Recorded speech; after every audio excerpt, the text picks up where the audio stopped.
Bismillahirrahmanirrahim. Assalamualaikum warahmatullahi wabarakatuh.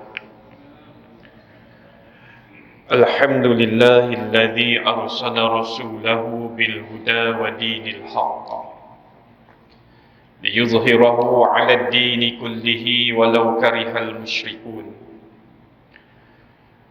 Allahumma salli wa sallim ala sayyidina Muhammadin al-Fatih lima ughliqa wal khatimi lima sabaqa an-nasiri haqqi bil haqq wal hadi ila siratin mustaqim wa ala alihi wa sahbihi haqqa qadrihi wa miqdarihi al-azim.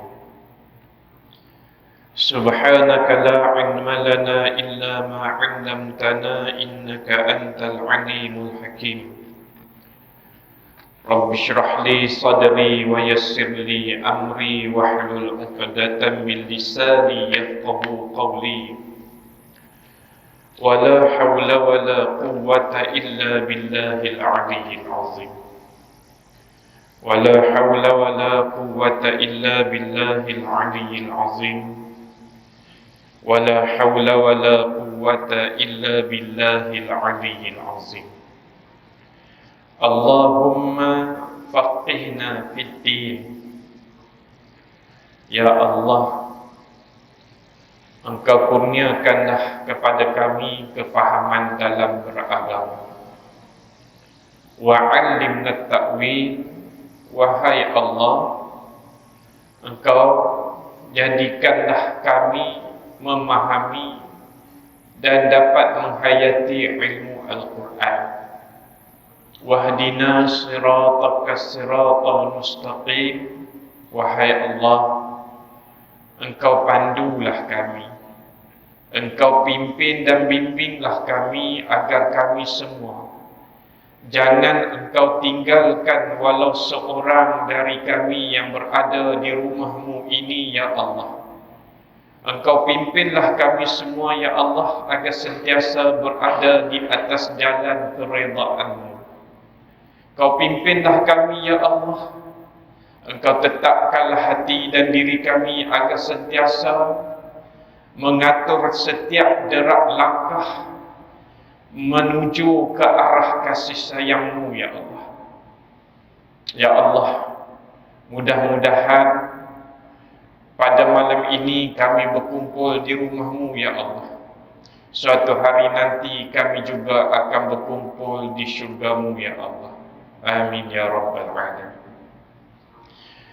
Terima kasih kepada Cikgu Amiruddin selaku pengacara majlis. Yang berbahagia Datuk Wira Penasihat Masjid yang berusaha, pengurusi dan seluruh ahli jawatan kuasa masjid yang dikasihi tuan-tuan imam, bilal dan pegawai masjid, yang disayangi ashabul fadilah, tuan-tuan guru, para asatidah, ustaz-ustaz, ustazah-ustazah, para pendidik. Seterusnya tuan-tuan, puan-puan, muslimin, muslimat, mudah-mudahan pada malam ini kita semuanya dirahmati Allah Subhanahu wa ta'ala, insya-Allah. Alhamdulillah, pertamanya marilah kita sama-sama terus selamanya memanjatkan rasa syukur kita kepada Allah Subhanahu wa ta'ala, kerana hingga ke saat dan detik ini Allah masih lagi memilih kita di kalangan hamba-hamba ni untuk menggerakkan hati dan diri kita datang ke rumah Dia. Dan antara tanda untuk kita merasai kedudukan kita di sisi Allah, kata ulama, apabila Allah pilih kita, tuan-tuan, puan-puan, untuk pergi ke suatu tempat yang baik, untuk melakukan kebaikan, untuk melihat perkara-perkara yang baik, untuk mendengar dan bercakap perkara yang baik. Tetapi apabila kita tidak dipilih, maka awasilah. Perlu ada kerisauan di hati. Takut-takut pada ketika itu Allah tidak memandang kita dengan pandangan kasih dan sayang. Itu sebab kita kena selalu berdoa agar Allah selalu pandang kita dengan menggerakkan kita melakukan setiap amal kebaikan. Jangan biarkan kita terlepas walaupun sedikit untuk melakukan kebaikan mengikut kemahuan dan kemampuan diri kita. Alhamdulillah tuan-tuan, syukur pada Allah, pada malam ini saya dapat berukhuwah dengan tuan-tuan. Bulan ini bulan ke-6 saya di bumi Melaka. Saya tidaklah sepopular junior saya. Kalau junior saya, dia datang Melaka, tuan-tuan, tak boleh buat dalam masjid, kena buat dekat dataran sejarah. Dataran Melaka bersejarah. Tu junior saya, tuan-tuan, sahibul fadilah Ustaz Wadi Anwar.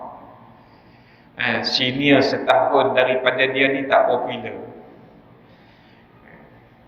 Tapi misi yang sama untuk sama-sama kita nak menuju pada rahmat Allah. Ustaz Wadi Anwar ni dia muda setahun daripada saya. Kami sama-sama duduk di rumah sewa badan dakwah di Maktab Mahmud Al-Ustaz satu masa dulu. Cuma bezanya selepas pengajian SPM dia meneruskan pengajian di bumi Syria. Saya senior setahun meneruskan pengajian dalam bidang dakwah di Akademi Pengajian Islam Universiti Malaya. Alhamdulillah. Jadi tuan-tuan, subhanallah bihamdi, kalau tuan-tuan dengar apa yang Cikgu Amir sebut tadi, saya ni bukanlah kategori di kalangan asatidah yang pandai untuk membicarakan secara khusus tentang ilmu-ilmu agama. 16 tahun selepas saya menamatkan pengajian, 16 tahun saya terlibat khusus dalam bidang dakwah menerusi motivasi di peringkat sekolah menengah, IPT maupun jabatan-jabatan kerajaan.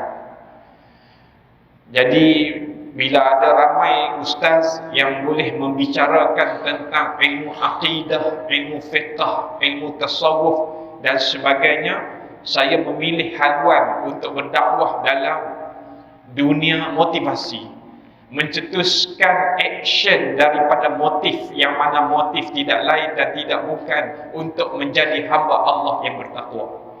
Masuk ke jabatan-jabatan, mengingatkan mereka tentang amanah. Masuk ke pejabat-pejabat, mengingatkan mereka tentang integriti.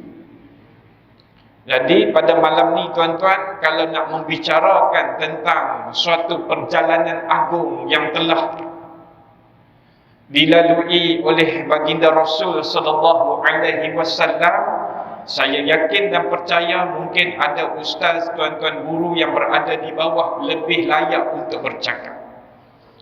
Tetapi apabila Cikgu Amir memberi tajuk solat membentuk keluarga bahagia, maka pada malam ini saya akan datangkan beberapa kisah bahagia keluarga-keluarga yang menjadikan solat sebagai teras, sebagai pedoman, sebagai modul, sebagai silibus dalam melayari bahtera rumah tangga dan juga kekeluargaan.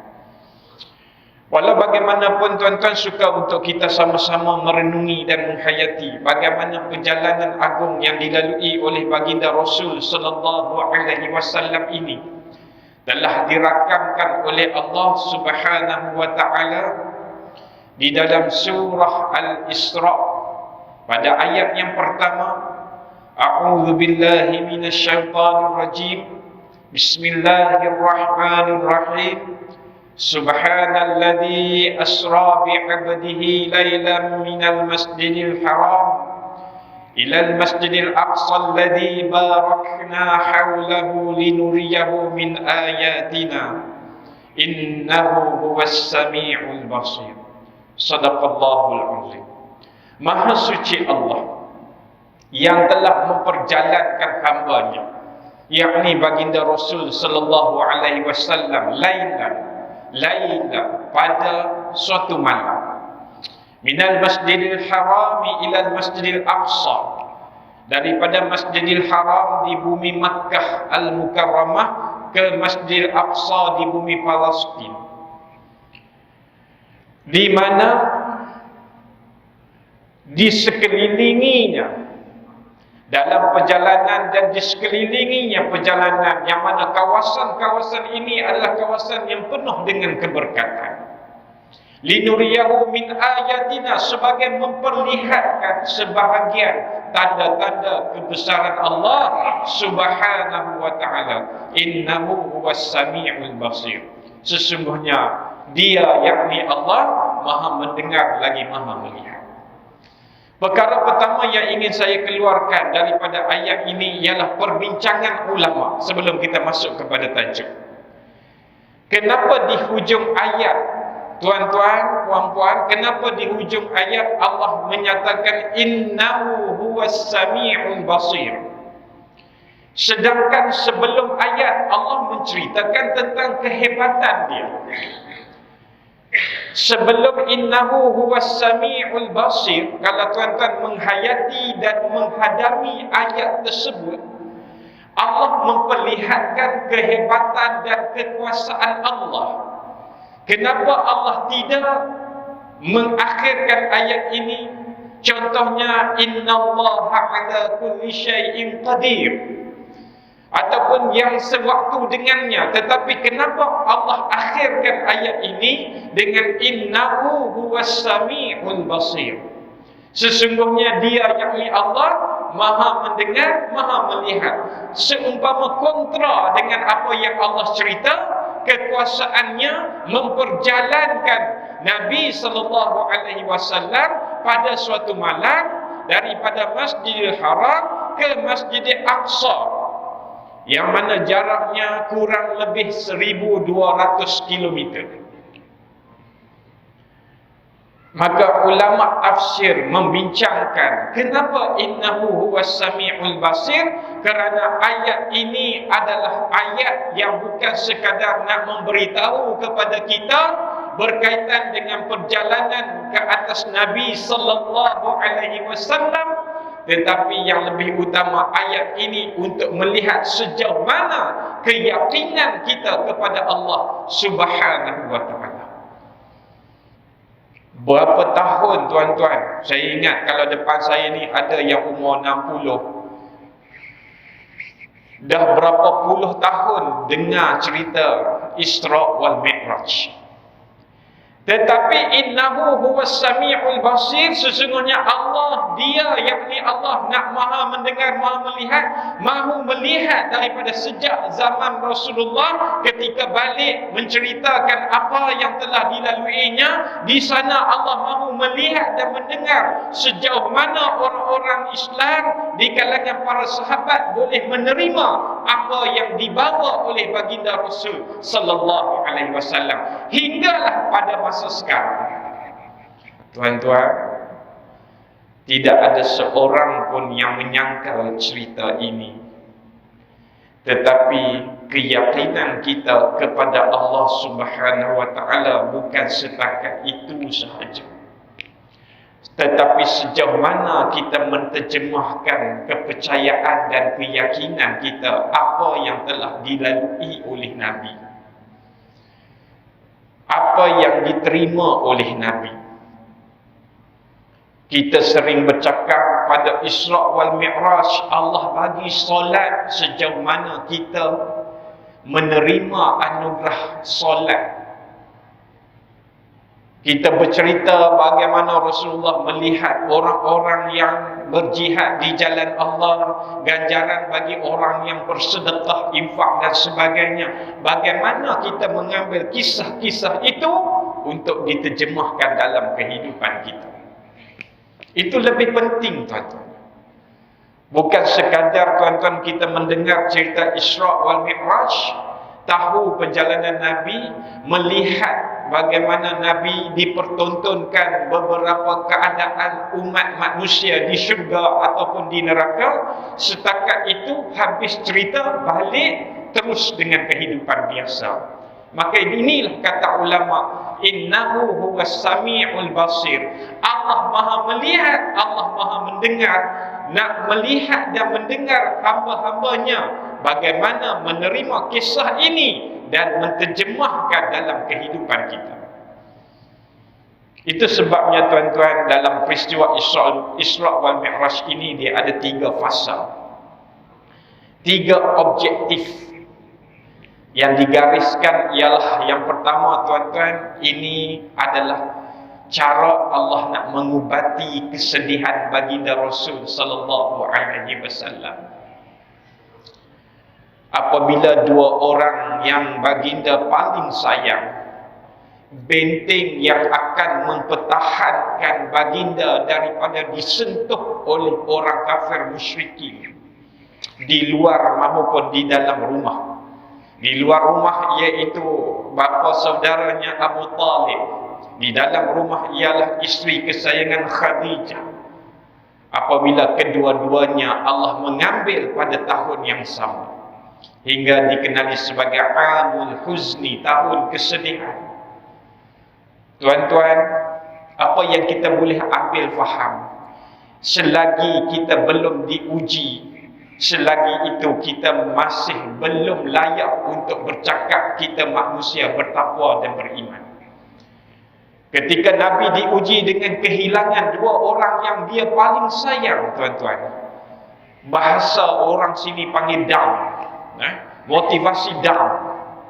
Rasulullah rasa lemah kerana merasakan tidak ada lagi 2 orang yang menjadi benteng kepada dia. Tapi maka Allah jadikan peristiwa Isra wal Mi'raj ini sebagai mengubati suatu perjalanan, suatu program hadiah Allah pada Nabi. Satu. Yang kedua tuan-tuan, sebagai menambah keyakinan kepada Nabi sallallahu alaihi wasallam bahawa dia adalah utusan Allah yang benar. Dia adalah utusan Allah yang terakhir. Dia bertanggungjawab membawa agama Allah untuk diperjuangkan, melalui dipertontonkan, dibawa Nabi naik burak daripada Masjidil Haram ke Masjid Aqsa, kemudian dimi'rajkan melalui beberapa tingkat langit sambil menemui para nabi hinggalah bertemu dengan Allah. Itu sebab tuan-tuan, subhanallah wa bihamdi, kadang-kala tuan-tuan ada yang kita sebut sebagai ganjaran. Ada orang kata, ustaz, kita buat amal ni bukan boleh kejar ganjaran. Kalau orang Kedah dia panggil ligat, dia bukan boleh ligat ganjaran. Dia kata ikhlas yang betul tu ustaz, tak perlu dah Allah tak bagi ganjaran pun dia beramal. Saya kata betul, tetapi orang awam seperti kita, walaupun kita beramal sebab ganjaran, itu juga termasuk orang-orang yang ikhlas. Kena faham konsep ikhlas. Sebab ganjaran itu sebagai suatu motivasi, suatu keyakinan. Di dalam Al-Quran ada basyira, berita-berita gembira. Allah cerita tentang syurga.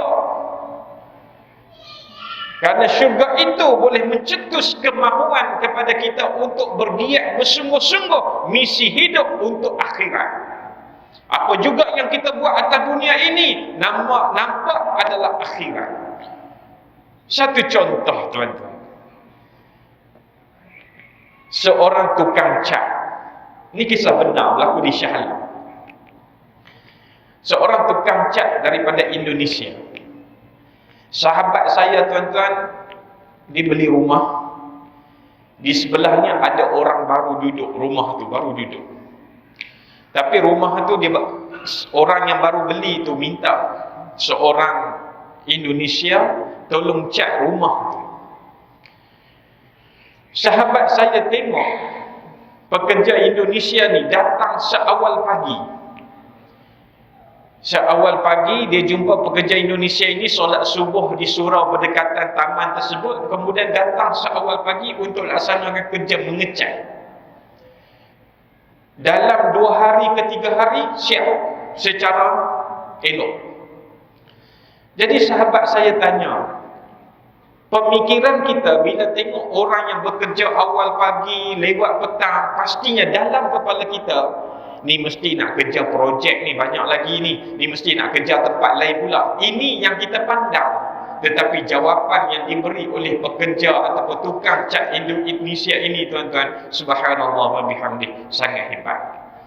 Apabila ditanya oleh sahabat saya, dia kata, wak, dia panggil wak, nampak wak sangat rajin, datang awal pagi lewat petang, dalam 2 hari macam ni dah siap dah. Kenapa wak banyak projek kan? Dia kata tidak.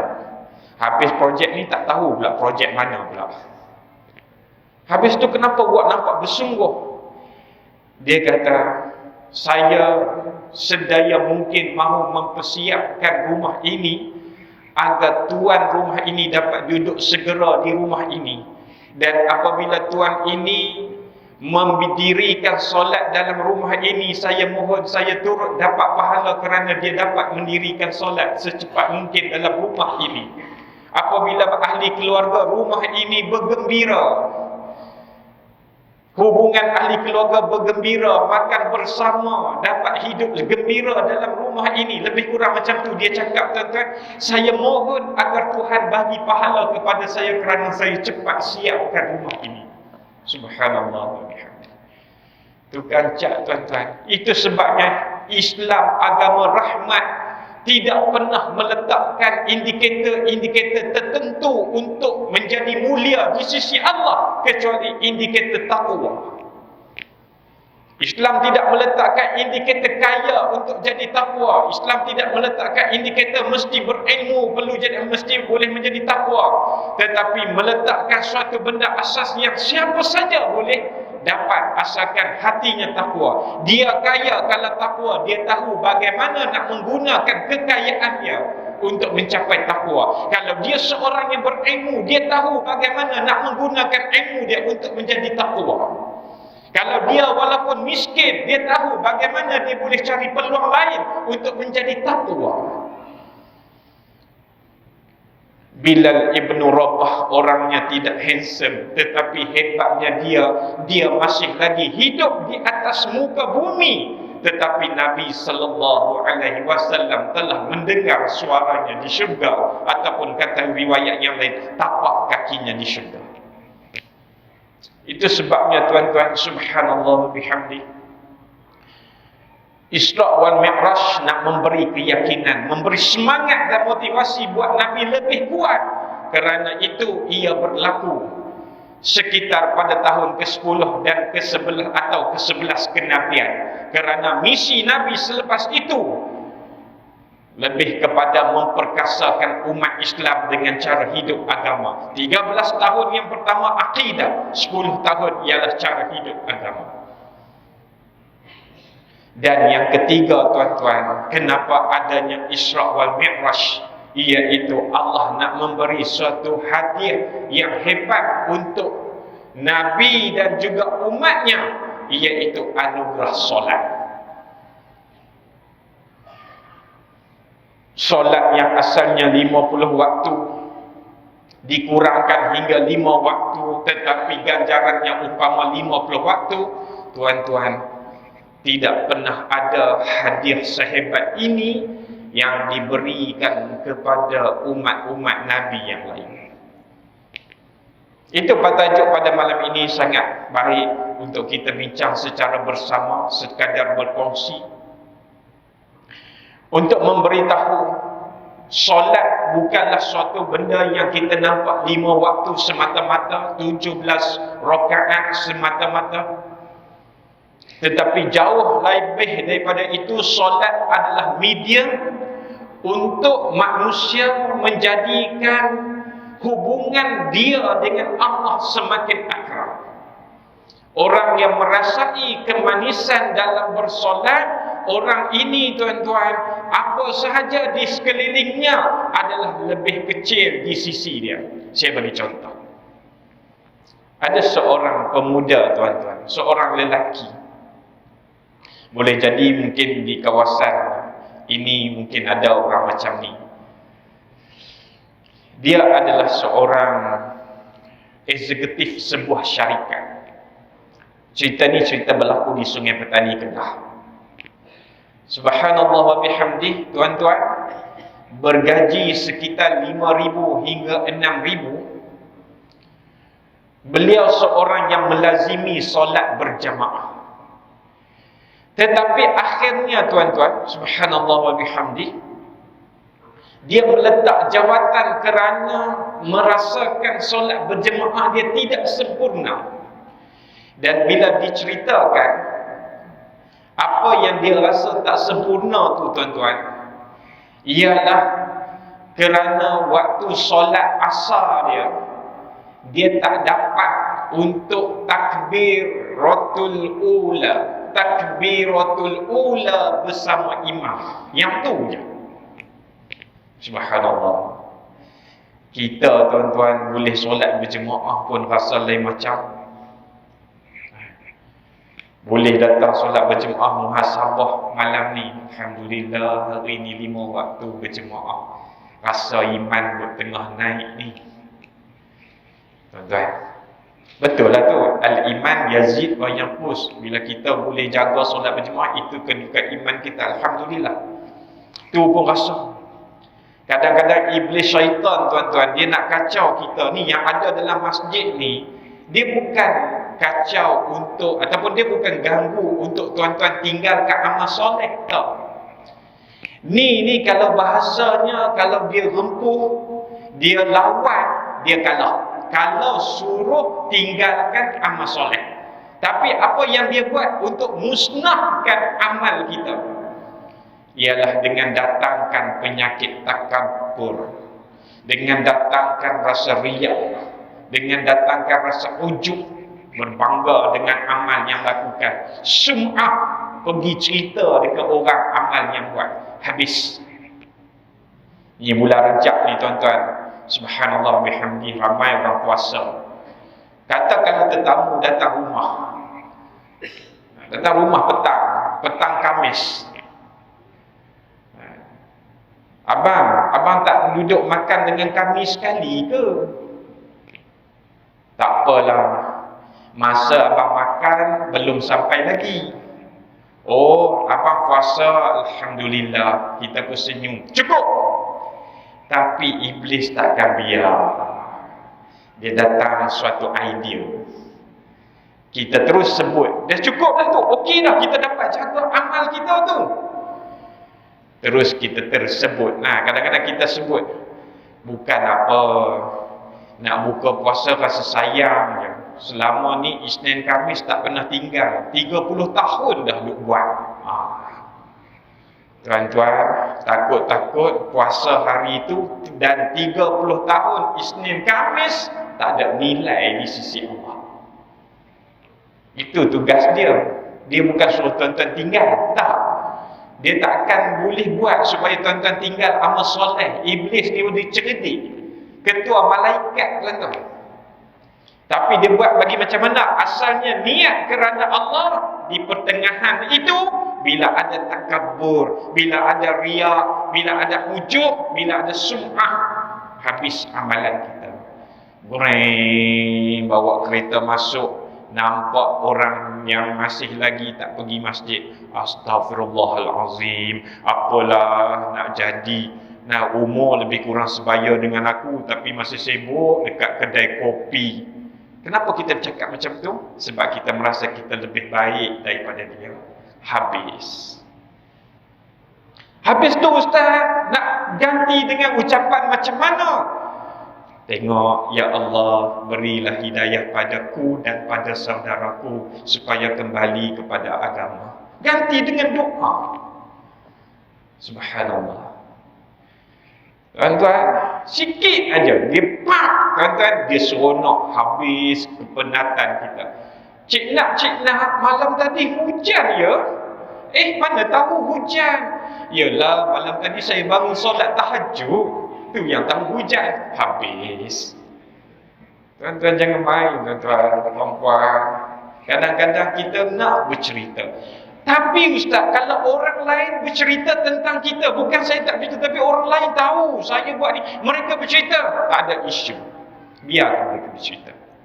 Kerana boleh mereka nak ambil kebaikan kita untuk dicontohi. Yang isunya adalah kita bercerita.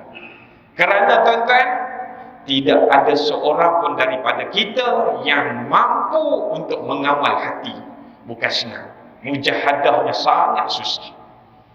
Baik tuan-tuan, jadi bila sebut kepada solat tuan-tuan, subhanallah wa bihamdih, solat anugerah teragung yang Allah bagi kepada kita sebagai suatu medium kita nak komunikasi dan dekatkan diri dengan Allah.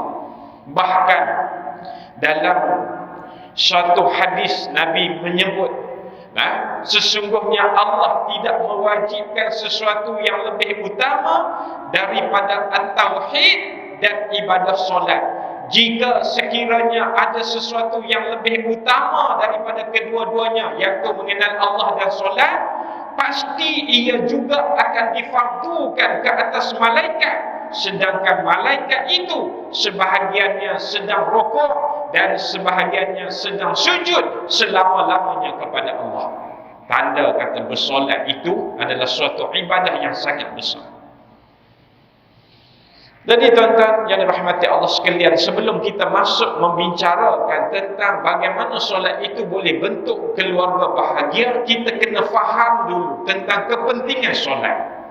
Ada mungkin yang berada di dalam masjid ini kata, Ustaz, kami dah lama dah solat, dah berpuluh tahun solat, kami tahu kepentingan solat. Betul. Tetapi menjadi keperluan kepada tuan-tuan puan-puan untuk sampaikan kepada anak, untuk sampaikan kepada cucu. Hari ini berapa ramai yang datang solat berjemaah di masjid, tetapi membiarkan ahli keluarga di rumah membuka, melihat televisyen, hiaskan waktu maghrib dengan hiburan. Sedangkan kita ada tanggungjawab. Sekejap lagi kita tengok bagaimana satu ayat yang turun ke atas Nabi. Nabi bertindak setiap pagi pada waktu subuh mengejutkan Sayyidina Ali dan juga Sayyidatina Fatimah, anak dia, untuk solat subuh. Itu sebabnya tuan-tuan, perkara yang perlu difahami dan dihadami ialah solat adalah penanda aras untuk Allah terima semua amalan yang lain. Hebat macam mana seseorang tu bersedekah, hebat macam mana pun seseorang itu berpuasa, hebat macam mana pun seseorang itu buat amal kebaikan, tapi kalau tidak bersolat, maka semua amalannya tidak diterima mengikut jumhur ulama. Itu sebabnya penting perkara solat ini. Dia bukan perkara yang saya tertarik dengan suatu temubual. Kalau tuan-tuan yang berada 50-an, 60-an ni mungkin kenal dengan penyanyi, seorang penyanyi Indonesia, Rhoma Irama. Rhoma Irama ni dia penyanyi, tetapi dalam masa sama dia pendakwah. Indonesia ni hebat. Dari sudut agamanya hebat, dari sudut kiai-kiainya pun ramai, pesantren pun ramai, dari sudut liberal pun hebat. Itu Indonesia. Satu ketika dalam satu sesi temu bual, bagaimana orang yang menemu bual Rhoma Irama, dia bagi tahu dia ini tak solat, tetapi dia mengharapkan sedekah dia itu boleh menampung kekurangan diri dia tidak bersolat. Rhoma Irama dengan berani dan lantangnya menegur, memberitahu bila kamu tidak solat, berapa banyak kamu sedekah sekalipun tidak akan diterima oleh Tuhan. Dia tak ada nak bahasanya nak jaga hati. Sedang live, sedang temu ramah dalam stesen radio. Sebab dia nak mengingatkan solat itu adalah indikator, kayu ukur untuk segala amal lain Allah terima. Ini perlu diingatkan kepada anak-anak kita. Ini perlu diingatkan kepada cucu-cucu kita. Berapa ramai orang hari ini hanya mementingkan kepada diri sendiri. Tak apalah, Aku pun dulu muda-muda macam mereka juga. Sekarang ini dah okey dah solat. Soalnya tuan-tuan, tahukah kita mereka akan panjang umur seperti kita? Satu. Tahukah kita mereka akan beroleh hidayah seperti mana yang kita dapat? Dan kita takut kita akan didakwa oleh mereka kerana tidak pernah memberitahu tentang keutamaan solat. Yang kedua tuan-tuan, solat ini seperti mana kita sedia maklum, tiang agama. Apa yang difahamkan dengan tiang agama? Apa juga aspek kehidupan tuan-tuan? Tiangnya adalah solat. Sewaktu saya diminta oleh seorang pengarah sebuah fakulti pendidikan, fakulti di Universiti Utara Malaysia, untuk buat kursus team building, kursus pembinaan pasukan. Tuan-tuan sedia maklum, staf ada 240 orang dalam fakulti itu. 240 orang buat sebanyak 3 siri di Port Dickson. Sewaktu saya dipanggil tuan-tuan oleh pengarah ni, dia kata pada saya, "Ustaz, saya pilih Ustaz untuk kendalikan team building ini kerana saya mahu Ustaz jadikan Ustaz bercakap tentang ibadah solat, itulah yang akan memperkukuhkan hubungan semua staf yang berada di bawah saya. Sepanjang 3 hari berkursus, Ustaz, saya nak setiap waktu kita mendirikan solat berjemaah." Saya bagi bonus sikit pada mereka tuan-tuan, waktu subuh, solat subuh berjemaah di tepi pantai. Datang orang-orang pelancong asing datang ambil gambar kami waktu kami solat, waktu subuh tepi pantai. Ada seorang staf datang jumpa saya, dia kata, "Ustaz, waktu solat tadi saya rasa khusyuk sangat. Bila dengar air laut." Saya kata, "Alhamdulillah." Dia kata, "Betul Ustaz, bila kita duduk bersama dengan makhluk Allah yang sentiasa berzikir, kita duduk di tepi pantai, kita rasa tenang kerana di dalam pantai, di dalam laut, segala makhluk Allah mereka tidak pernah berhenti berzikir. Kita rasa tenang." Ada seorang lagi datang, "Ustaz, waktu solat tadi saya kata, ya Allah, adakah ini solat aku yang terakhir?" Saya kata, "Kenapa rasa macam tu?" Dia takut-takut waktu solat tiba-tiba berlaku tsunami. Fikir macam tu pula dah. Saya kata, "Tak apa kalau kita mati sebab tsunami berlaku, mati kita dalam keadaan solat." Itulah Ustaz. Pengarah ni kata apa? Dia pegang bahawa kalau staf dia jaga solat berjemaah, insya-Allah hubungan sesama staf tidak akan berlaku keretakan bila solat. Tu kata as-salatu imaduddin. Solat itu tiang agama, bukan sekadar tiang agama yang kita faham macam tu sahaja, tetapi apa juga aspek kehidupan. Bila jadikan solat, itulah tiang yang akan memperkukuhkan perhubungan. Kita masuk kepada tajuk berkaitan dengan solat tuan-tuan. Pembinaan sebuah keluarga perlu menjadikan solat sebagai tiang dalam hubungan suami isteri. Berapa ramai hari ini tuan-tuan suami isteri bergaduh. Berapa ramai hari ini suami isteri saling berkelahi, serang menyerang, hidup tidak tenteram, hidup tidak bahagia. Bila ditanya, tidak pernah sama ada suami ataupun isteri meletakkan dahi di atas sejadah ataupun tikar solat. Itu sebab tuan-tuan, indikator lelaki yang baik, perempuan yang baik adalah solat. Jika datang seorang lelaki masuk meminang anak tuan-tuan, selain dilihat pada perkara-perkara yang kita rasa berbentuk keduniaan, tanyalah perkara pertama, "Kamu ni solat cukup tak 5 waktu?" Itulah yang akan memastikan dia lelaki yang baik, yang akan jaga anak kita. Lelaki yang bersolat tidak akan sama sekali, tuan-tuan, tangannya akan menampar dan menemplak anak kita. Lelaki yang bersolat hatinya terurus. Jadikan itu sebagai kayu ukur. Saya bercakap pada pelajar saya bila dia tanya, "Ustaz, nak jadi lelaki yang baik ni macam mana? Perempuan yang baik macam mana?" Perkara pertama, solat. InsyaAllah bila solat, dia akan menjaga diri kita. Maka dalam membentuk keluarga, tuan-tuan, perkara yang perlu kita ingatkan kepada anak kita, kepada menantu kita, kalau hari ini masih lagi ada anak menantu kita yang tidak bersolat, balik daripada majlis malam ini, hantar WhatsApp, ingatkan mereka untuk bersolat. Jadikan solat sebagai teras penyatuan dua hati. Tuan-tuan, yang kedua, apabila sudah mempunyai anak, lihatlah ayat yang saya sebut tadi.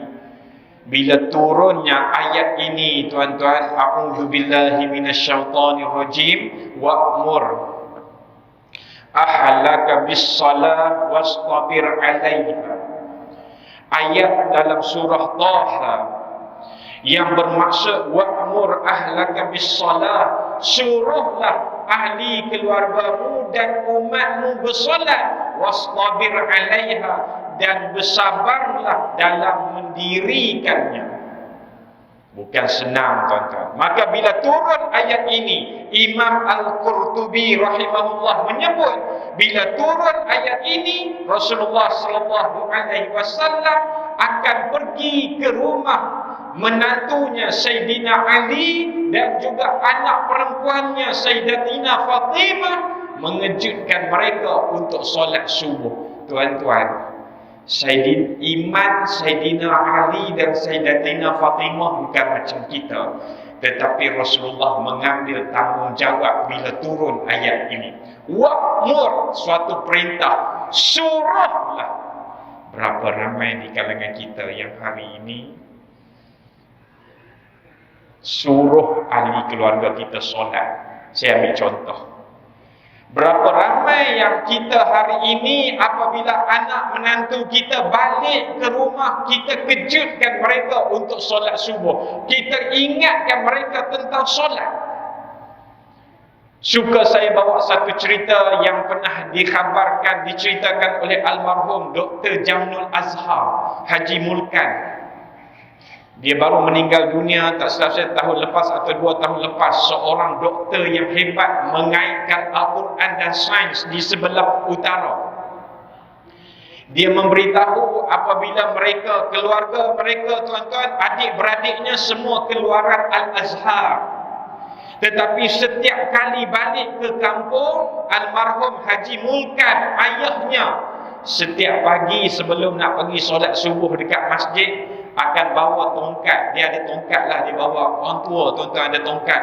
Dia ketuk pintu bilik anak menantu dia, subuh, subuh, subuh. Ketuk pintu bilik yang kedua, subuh, subuh, subuh. Dr. Jamul Azhar kata mereka tanya pada ayah, "Ayah, kami ni anak ayah ni takkanlah tak bangun subuh." Apa jawab Haji Mulkan? "Aku tahu kamu akan bangun subuh, tetapi bila kamu balik ke rumah aku, kamu duduk di bawah tanggungjawab aku untuk aku ingatkan kamu tentang solat." Berapa ramai kita hari ini, tuan-tuan, bila anak menantu balik rumah, kita ingatkan mereka tentang solat. Balik sekejap lagi ketika mereka sedang leka menonton televisyen, paling tidak kita sebut solat isyak tak lagi. Bila kamu nak solat, paling tidak sebagai tanda kita seorang yang memikul tanggungjawab daripada Allah dan akan dipersoalkan oleh Allah. Tapi tuan-tuan, ada juga yang balik, masuk je dalam bilik, tak kisah kepada apa yang berlaku di rumah. Ada pula yang balik-balik tanggalkan telekung sembahyang, tanggalkan pakaian sembahyang, join pula tengok anugerah juara lagu. Siapa yang akan jadi juara? Betul, kita dah selesai tanggungjawab kita, datang maghrib dan isyak berjemaah, tetapi bagaimana kita akan dipersoalkan sedangkan ayat ini ayat perintah untuk ahli keluarga kita. Rasulullah tiap-tiap pagi subuh, tuan-tuan, lepas turun ayat ini, kata Imam Al-Qurtubi, pergi ketuk pintu rumah Sayyidina Ali dan juga Fatimah. Kalau tuan-tuan pergi umrah, tuan-tuan boleh tengok di mana kedudukan rumah Sayyidina Ali dengan rumah Rasulullah. Pergi masuk muzium tu, dia ada tempat ditunjuk. Tuan-tuan pergi bercuti. Berapa ramai yang bila pergi bercuti, anak menantu bawa, ayah, mak, jom ikut kami kita bercuti di Cameron Highland. Ayah, mak, jom kita bercuti di Janda Baik. Ayah, mak, jom kita bercuti. Tuan-tuan pergi bercuti 3 hari 2 malam. Sepanjang 3 hari 2 malam, tuan-tuan, banyak pahala yang Allah turunkan sebab silaturahim. Tetapi ada juga dalam kita sedang menjemput pahala atas nama silaturahim, tidak berlaku ibadah solat. Apa ramai di kalangan kita yang bila anak nak bawa berjalan, nak bawa bercuti, kita tanya dia dulu, ni kita nak bersolat di mana? Nak buat jamak taqdim ke jamak takhir? Kadang-kadang yang tu pun tak lepas lagi, tuan-tuan. Dia kata, ayah, jamak taqdim tu tak pernah dengar, jamak takhir pun tak pernah dengar. Yang kami tahu jamak takyah. Sudah. Kita yang ngaji di masjid, kita yang datang tiap-tiap waktu, kita yang kena bagi tahu di mana nak buat jamak takhir ke jamak taqdim. Ayah, kita tengoklah mana sempat. Tak boleh. Kalau kamu nak buat jamak takhir, kita kena niat untuk jamak takhir. Sebab dikhatiri jadi apa-apa sebelum kita tunai solat, tapi kita dah niat, kita terlepas daripada kefarduan itu. Dia tak boleh ikut sempat. Ayah, kita tunggulah dulu ya. Ayah, tak boleh. Tunjuk ketegasan kita menjaga solat, bukan untuk kita, tapi untuk keluarga ini. Kerana kita nak menjemput barakah. Barakah itulah bahagia. Barakah itulah yang disebut sebagai mawaddah, ketenangan, kasih sayang apabila solat dijadikan teras. Wa'mur ahlaka bis-salah. Tuan-tuan, kemudian tuan-tuan, nak kata hebatnya solat. Saya ingat mungkin dalam 5 minit, 10 minit saya berhenti, tuan-tuan. Datang pula hadis Nabi sallallahu alaihi wasallam. Apabila Nabi menyebut muru auladakum bis-salah, suruh anak kamu bersolat. Tadi suami isteri perlu kemaskan diri dengan ilmu solat, jadikan solat sebagai tiang rumah tangga. Kemudian mula ada anak, mula ada ahli keluarga, wa'mur ahlaka bis-salah. Datang anak, bila waktu nak suruh solat ni? Suruh ketika berumur 7 tahun. Tuan-tuan, saya terlibat lebih kurang 15 tahun, 16 tahun dalam dunia motivasi remaja, remaja juvana, LGBT, orang-orang yang terlibat dengan dadah. Tuan-tuan, dia punya kata kuncinya apabila solat itu tidak didirikan, semua anasir-anasir yang tidak baik akan datang melekat. Saya buat program dengan remaja juvana. Pernah berlaku, tuan-tuan, ayah seorang ustaz, mak seorang ustazah, anak menjadi remaja juvana. Itu yang kata iman tak dapat diwarisi dari seorang ayah yang bertakwa. Itu sebab jangan pernah hukum, anak imam ke tu? Anak ustaz. Tak, jangan attach anak dengan ayah mak dia. Ayah mak nampak orang soleh, bila anak tak soleh, kita salahkan anak dengan mak. Bagaimana kisah Nabi Nuh? Macam mana pula Nabi Lut? Ayah Nabi, Rasul, tetapi anak jauh daripada petunjuk Allah. Maka bila sesembang dengan remaja jevana seorang ni tuan-tuan, kesalahan dia pecah masuk rumah orang. Dia jadi hobi, suka masuk rumah orang, kemudian ditangkap. Perkara pertama saya tanya remaja-remaja yang terlibat dengan masalah jevana ni tuan-tuan, ialah pastinya mereka bersolat atau tidak. Tidak ada pernah sikit pun tuan-tuan, 15 tahun, 16 tahun saya buat kerja motivasi tuan-tuan, yang solat 5 waktu buat perkara-perkara yang tak baik. Nakal itu biasa.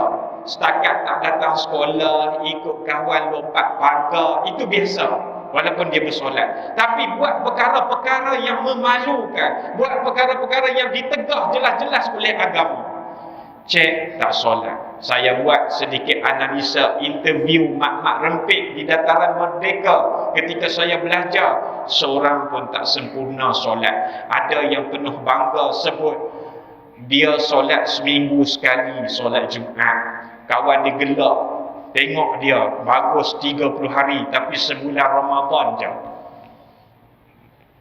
Mereka hilang rasa tenang. Allah cabut ketenangan. Allah biarkan kekosongan hati. Akhirnya mereka isi dengan perkara yang tidak baik. Maka orang macam ni kita nak tarik tuan-tuan. Nak ingatkan tentang solat. Jangan bicarakan perkara yang lebih besar kalau solat ini tidak diselesaikan. Jangan ditunjukkan salah siapa. Tetapi kalau kita setiap yang ada dalam masjid ini bermula di rumah masing-masing, kita akan melahirkan generasi yang bersolat. Saya pergi sebuah rumah kawan saya tuan-tuan. Cerita ni menarik. Saya pergi mana-mana kalau Pak cakap bab solat, saya akan bawa cerita ni. Waktu saya pergi tuan-tuan, anak dia umur 12 tahun. Hebatnya, apabila di masjid berkumandang Allahu Akbar, Allahu Akbar, anak yang berada dalam rumah boleh berhenti main. Dia kata dekat adik dia, okey, kemas, kita nak solat. Subhanallah wa bihamdih. Tuan-tuan bayangkan umur 12 tahun. Dengar azan, kemas barang, main semua stop, kita nak solat. Ayah dia bukan ustaz. Anak ustaz pun 12 tahun dengar azan boleh tidur. Saya subhanallah. Saya sabar kejap.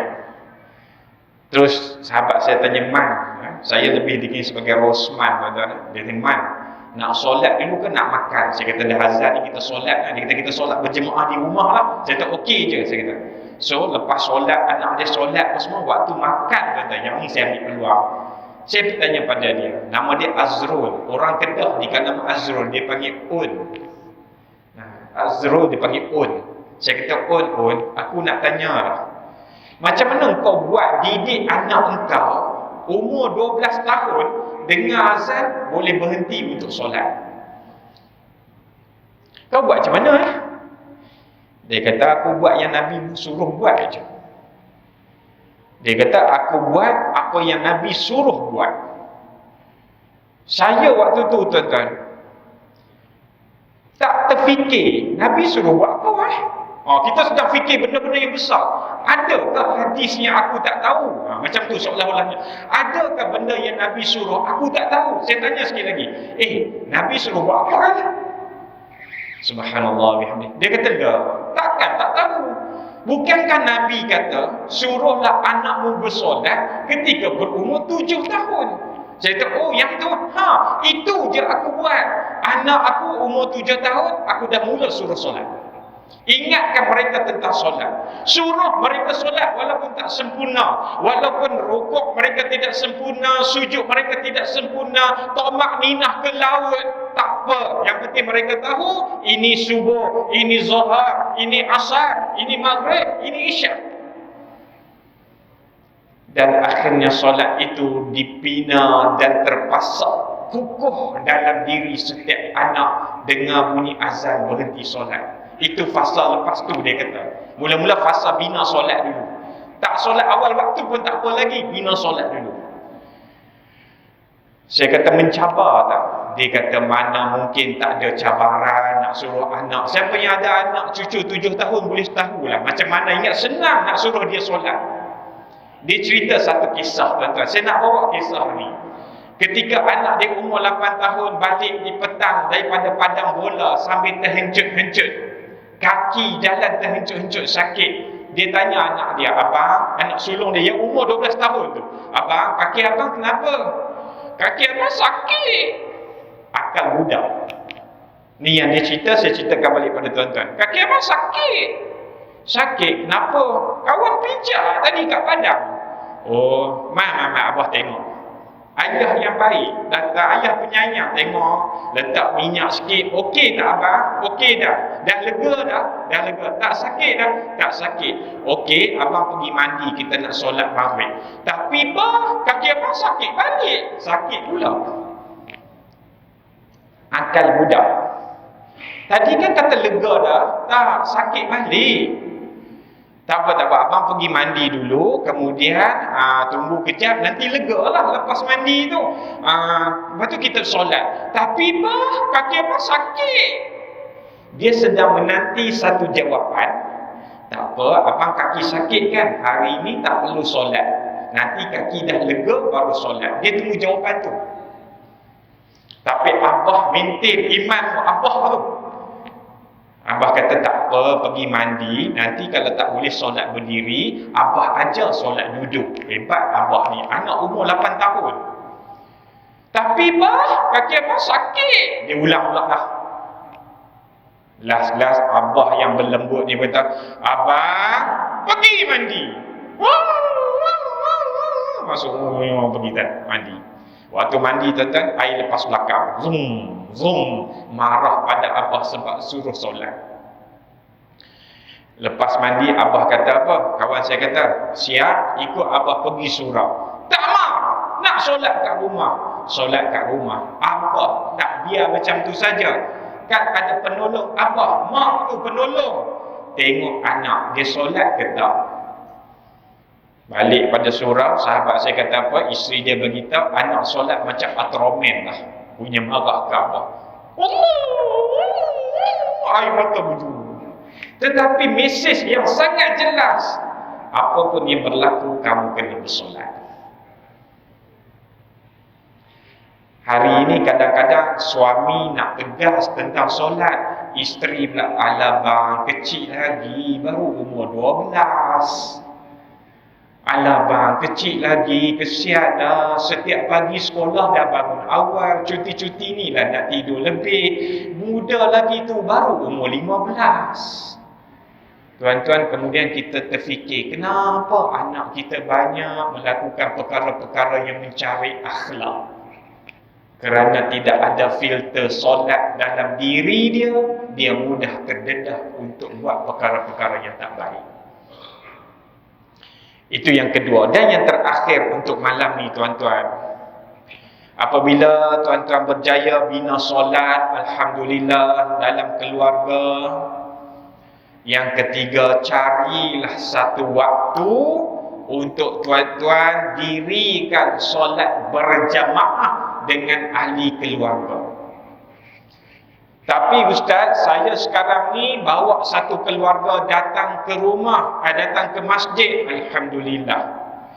Tetapi kenapa ada ulama menyuruh ayah ini mengimamkan solat berjemaah satu waktu? Sama ada satu waktu sehari ataupun satu waktu dalam seminggu. Contohnya saya pilih satu waktu dalam seminggu.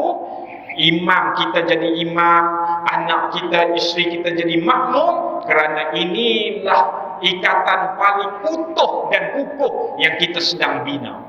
Habis bagi salam. Ketika salam, si anak kucuk tangan ayah yang mencari rezeki. Si anak merasai tangan yang kasar. Si ayah cium kucuk dahi anak yang menjadi harapan dia untuk mendoakan dia kalau dia tak ada nanti. Duduk seketika tuan-tuan.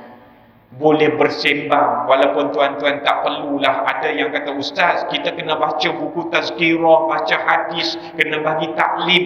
Kalau boleh buat, silakan, itu yang terbaik, baca hadis dan sebagainya. Tapi kalau tak mampu tuan-tuan, cukup sekadar habis-habis solat ketika bersalaman, kita tengok anak kita sekolah dekat sekolah tadi macam mana, okey ke? Sekarang inilah masa untuk kita tanya khabar. Hari ini tuan-tuan, anak dah mula tidak mahu pandang wajah ayah. Ayah balik ke rumah, dia sambil sibuk dengan handset atau televisyen. Si ayah bertanya, abang dah makan belum? Pendek je dia jawab, dah.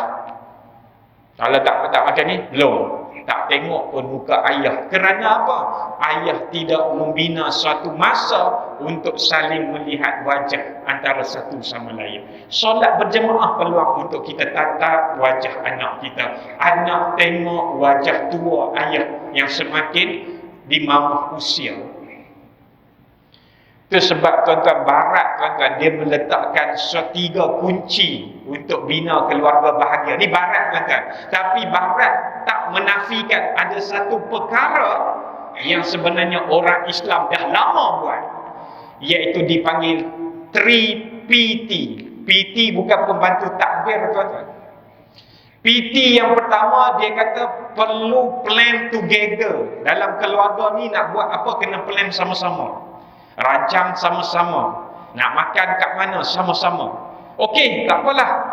Yang kedua, barat kata apa? Perlu ada masa play together, bermain sama-sama, beriadah sama-sama. Dua benda ni Islam dah lama dah.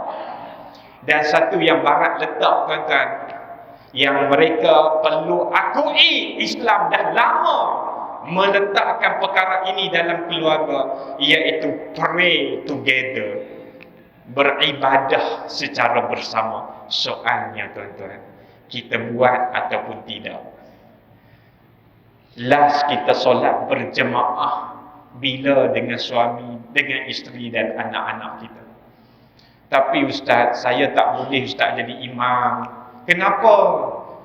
Saya kalau jadi imam nanti isteri saya digelak ustaz. Kenapa isteri nak gelak? Dia kata saya jadi imam baca macam mu'allaf baru masuk Islam. Pilihlah solat yang tak perlu baca kuat. Pilih hujung minggu solat zuhur ataupun solat asar tuan-tuan. Memang tuan-tuan berjemaah di masjid tu, kalau berdua, tinggal berdua okey. Bila ada anak atau pilih satu masa, kemas sikit ruang tamu sebagainya tu, okey. Ustaz, kalau anak saya boleh jadi imam, boleh tak suruh dia jadi imam? Tak ada masalah. Hasil didikan kita juga, dengan izin Allah dia boleh jadi imam, kita jadi makmum. Habis solat, tetap kita tengok wajah dia, dia tengok wajah kita, dia salam dengan kita, dia kucuk tangan kita. Tuan-tuan, wujudkan. Maka bila kita wujudkan, insya-Allah tuan-tuan, rumah tangga akan bahagia. Dan diakhirkan, jangan pernah tinggal doa ini, Rabbi ja'alni muqimas salati wa min dzurriyyati Rabbana wa taqabbal du'a. Surah Ibrahim ayat 40. Seorang ibu bercerita, dia alhamdulillah anak dia 11 orang semuanya bersolat dengan baik. Pergilah jauh mana pun, alhamdulillah yang dia dapat tahu anak dia bersolat dengan baik. Seorang ibu yang pernah dapat anugerah tokoh ibu peringkat kebangsaan. Saya tak ingat, tapi saya baca artikel tu. Bila ditanya apakah amalan dia, iaitu dia tidak pernah tinggal doa ini. Tuan-tuan boleh rujuk surah Ibrahim ayat 40. Rabbi ja'alni muqimas salati wa min dzurriyyati. Wahai Allah, engkau tetapkanlah aku dan keturunanku mendirikan solat.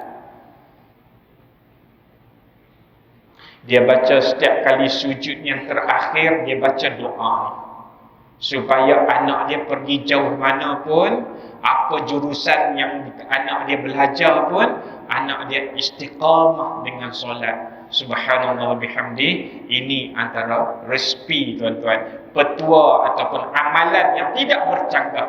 Kerana solat itu adalah doa. Pada sujud yang terakhir, selepas tuan-tuan membaca tasbih, tidak ada salahnya untuk tuan-tuan membaca doa ini. Ayat Quran, baca ayat Quran. Rabbi ja'alni muqimas salati wa min dhurriyyati Rabbana wa taqabbal du'a. Kita minta kita dan keturunan kita akan jadi hamba Allah yang akan bangkit daripada kubur sebagai hamba-hamba yang hebat dari sudut mendirikan solat. Dan bila ini dapat dilaksanakan, tuan-tuan, jangan pernah risau. Barakah yang kita sebut sebagai bahagia, barakah yang kita sebut sebagai tenang, bahagia yang kita sebut, barakah yang kita sebut sebagai kasih sayang, barakah yang kita sebut sebagai cinta, pastinya akan dicurahkan daripada Allah melimpah ruah dalam kehidupan kita, kerana kita menjadikan anugerah terindah solat yang Dia, yakni Allah, berikan kepada kita sebagai teras kehidupan kita. Yang baik daripada Allah Subhanahu wa ta'ala. Salah silap saya mohon keampunan Allah, mohon kemaafan daripada tuan-tuan dan puan-puan.